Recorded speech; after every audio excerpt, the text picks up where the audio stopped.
તો ઇલેક્ટ્રિક વ્હીકલમાં અને ખાસ ફોર વ્હીલરમાં ટેસ્લા એ દુનિયાનું સૌથી મોટું નામ છે અને જો તે ગુજરાતમાં આવે તો ગુજરાતને ઓટોમોબાઈલ હબ બનતા કોઈ નહીં રોકી શકે. પરંતુ ટેસ્લા જે ઇન્ડિયા અથવા ગુજરાત આવવાની વાત થઈ રહી છે તેની પાછળ છે મોદી કનેક્શન. કઈ રીતે એ આપને તબક્કાવાર સમજાવીએ. એક તો અત્યાર સુધી જ્યારથી વડાપ્રધાન 2014માં નરેન્દ્ર મોદી બન્યા ત્યારથી લઈને 2023 સુધી મોદી અને એલોન મસ્ક વચ્ચે બે મહત્વની મુલાકાત થઈ છે.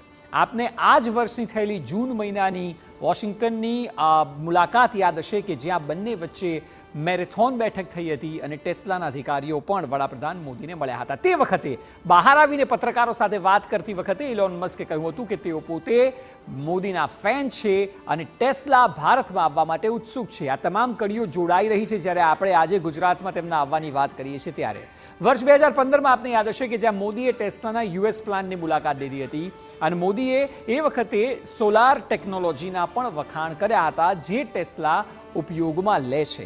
એટલે ટેસ્લાને ભારતમાં લાવવા માટે 2014થી સતત મહેનત થઈ રહી હતી.